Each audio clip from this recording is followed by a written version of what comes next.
Hi all. अकाउंटिंगच्या basic concept आपण बघतोय आणि त्या आपण 11वीच्या महाराष्ट्र बोर्डच्या टेक्स्टबुक मधून बघतोय. मागच्या भागामध्ये आपण कन्सिस्टन्सी ही कन्सेप्ट पाहिली होती. आता या भागामध्ये आपण कन्झर्व्हॅटिझम ही एक कन्सेप्ट बघणार आहोत. तर कन्झर्व्हॅटिझम म्हणजे काय?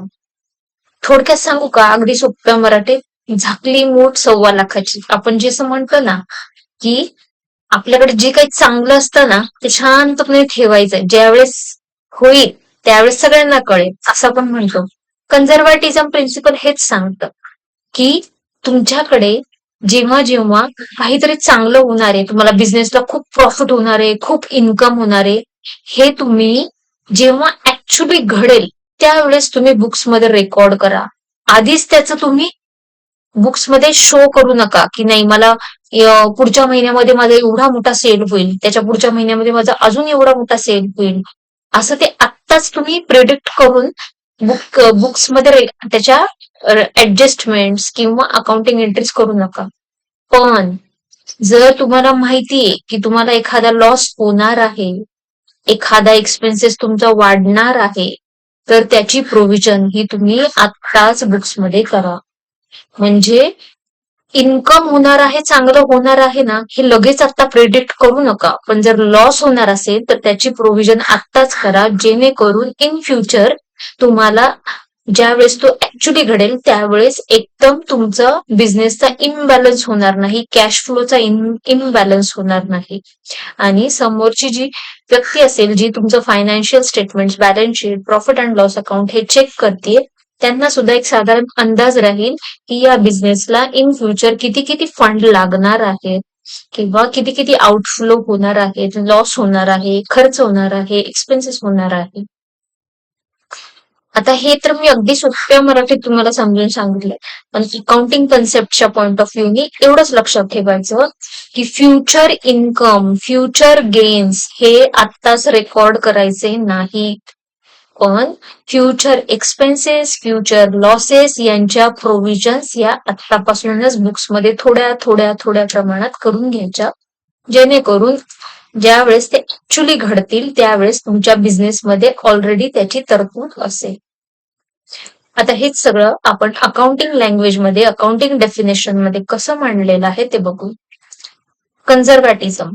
While recording the business transactions, we have to anticipate no profit but provide for all possible losses. म्हणजे we have to anticipate no profit. Profit consider करू नका. अँटिसिपेट करू नका म्हणजे काय करू नका की त्याचं आत्ताच तुम्ही एस्टिमेट करू नका, आत्ताच त्याचं तुम्ही एक मूल्यमापन करू नका. पण provide for all possible losses. Provide for all possible losses म्हणजे जर लॉस होणार असेल तर त्याची प्रोव्हिजन आत्ताच करून ठेवा, म्हणजेच ते आत्ताच रेकॉर्ड करून ठेवा बुक्स मध्ये. It encourages the certain secret reserves by making excess provisions to prevent losses.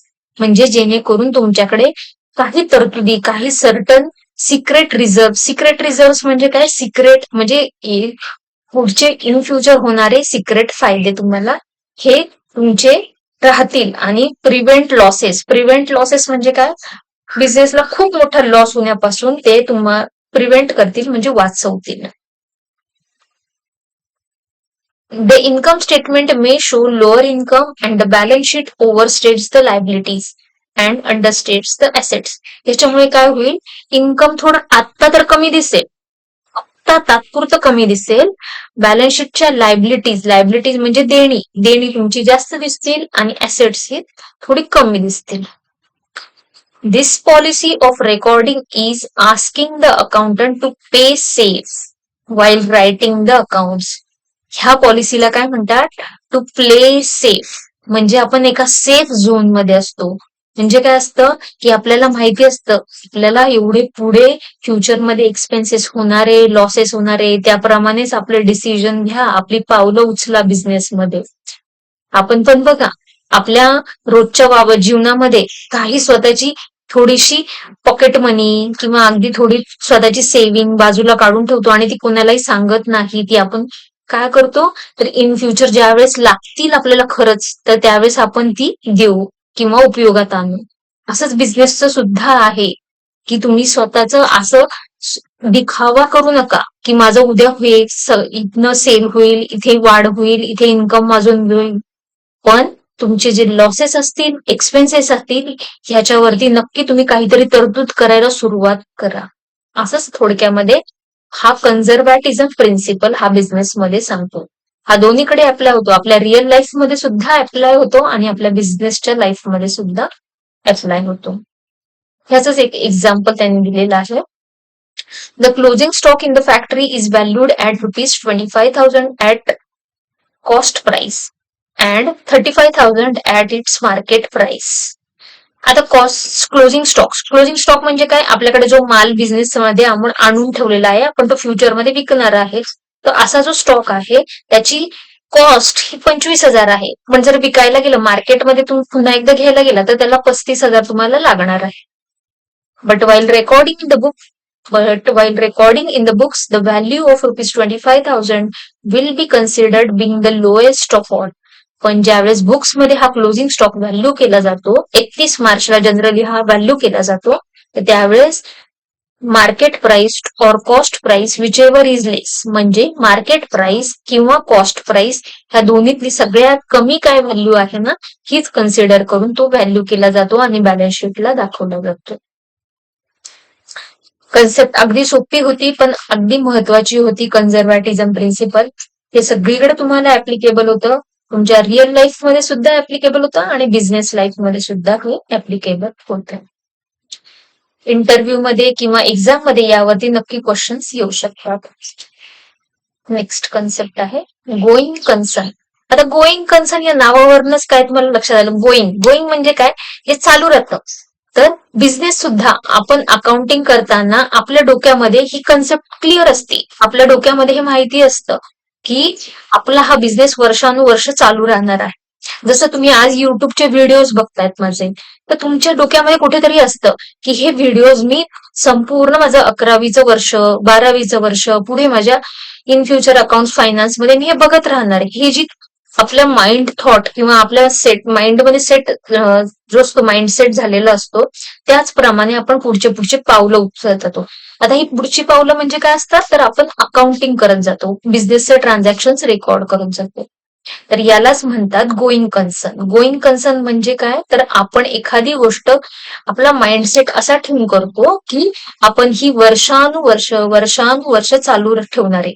आज करतोय, उद्या आपण बंद करणार, परवा करतोय, आपण 3 दिवसांनी बंद करणार, असं कुठेही आपल्या माइंडमध्ये नसतं.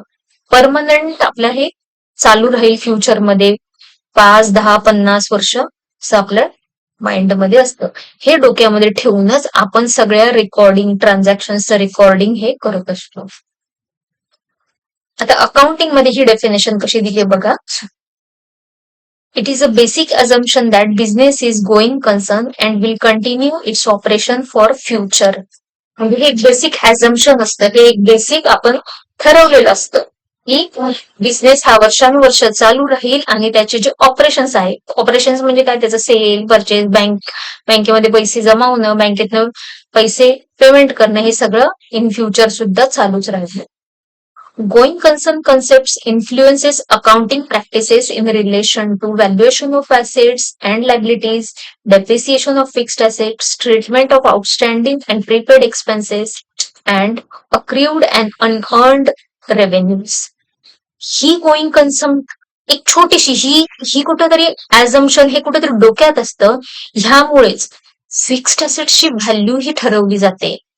आउटस्टँडिंग एक्सपेन्सेस आणि प्रीपेड एक्सपेन्सेस. आउटस्टँडिंग म्हणजे काय, जे आपल्याला फ्युचरमध्ये द्यायचे, आणि प्रीपेड म्हणजे काय, जे ऑलरेडी आपण फ्युचरशी रिलेटेड एक्सपेन्सेस आत्ताच देऊन ठेवलेले आहेत असे. किंवा accrued and unearned revenue. Accrued and unearned revenue म्हणजे काय, तर जो आपल्याला फ्युचर आपण त्याचे जो रेव्हेन्यू ज्याच्या रिलेटेड आपण आत्ताच काम करून ठेवलंय पण पैसे आपल्याला फ्युचरमध्ये येणार आहेत, अशा सगळ्या प्रोव्हिजन्स, अशा सगळ्या ऍडजस्टमेंट आजच आपण करून ठेवलेल्या आहेत. ऍक्च्युली पैसे आले नाहीत किंवा गेले नाहीत, पण इन फ्युचर येणार आहेत किंवा जाणार आहेत, असे सगळे आपण ऍडजस्टमेंट, एंट्रीज, अकाउंटिंग फक्त आणि फक्त हे गोईंग कन्सर्न कन्सेप्ट आहे की हे प्रिन्सिपल आपण अप्लाय करतोय म्हणून आज आपण हे सगळे रेकॉर्ड करत आहोत. आणि हे सगळ्या बिझनेसला अप्लाय होत. अगदी तुमचा छोटासा बिझनेस असो किंवा टाटा, रिलायन्स, इन्फोसिस, कुठलीही मोठी कंपनी असो, ते सुद्धा हेच प्रिन्सिपल फॉलो करून त्यांचं book keeping, accounting, balance sheet, finalisation करत असतात. त्यामुळे तुम्ही कुठेही जावा इन फ्युचर, अगदी अकाउंट्स तुम्ही रिटायरमेंट पर्यंत हे सगळे प्रिन्सिपल्स तुमचे सेम राहणार. तुम्ही अकाउंटिंग मध्ये कुठेही जॉब करा, तिथून तुम्ही त्या जॉब मधून रिटायर होईपर्यंत हे सगळे अकाउंटिंगचे प्रिन्सिपल असेच राहणार आणि तुम्हाला हे ऍक्च्युली तुम्ही अप्लाय पण करणार. For example, assets are generally valued at historical cost. Any increase or decrease in the value of assets in the short period is ignored. आता एक्झाम्पल मध्ये त्यांनी काय दिलेलं आहे, असेट्स या हिस्टॉरिकल कॉस्ट मध्ये व्हॅल्यू केल्या जातात आणि छोटे इन्क्रीज किंवा डिक्रीज म्हणजेच त्यातली व्हॅल्यू वाढली किंवा कमी झाली तर अशा छोट्या छोट्या गोष्टी इग्नोर केल्या जातात. फॉर एक्झाम्पल, आज तुम्ही एखादी फ्लॅट घेतला किंवा ऑफिस बिल्डिंग घेतली तर काय होतं, एक 2-3 वर्षामध्ये एकतर तिची व्हॅल्यू थोडीफार वाढते किंवा थोडीफार कमी होते, किंवा सेम पिरियड मध्ये त्याची व्हॅल्यू थोडीफार कमी होते किंवा थोडीफार कमी होते. पण अशा छोट्या मोठ्या गोष्टी तुम्ही बिझनेसच्या इग्नोर करता आणि तुझ्या किमतीमध्ये घेतलाय त्याच किमतीमध्ये तुम्ही तो बॅलन्स शीटला शो करता. हेच याला म्हणायचं आहे की गोईंग कन्सर्न हे प्रिन्सिपल वापरलंय म्हणून तुम्ही छोट्या मोठ्या गोष्टी तुमच्या बिझनेस मधल्या सोडून देता, पण मोठ्या मोठे ऍझम्पशन्स हे लक्षात ठेवून सगळ्या ऍडजस्टमेंट करता.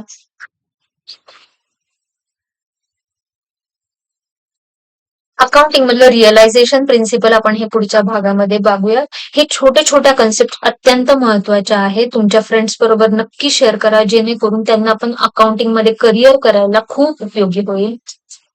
व्हिडिओ आवडल्यास लाईक करा आणि फ्रेंड्स बरोबर नक्की शेअर करा. भेटूयात नेक्स्ट पार्ट मध्ये. Thank you, bye.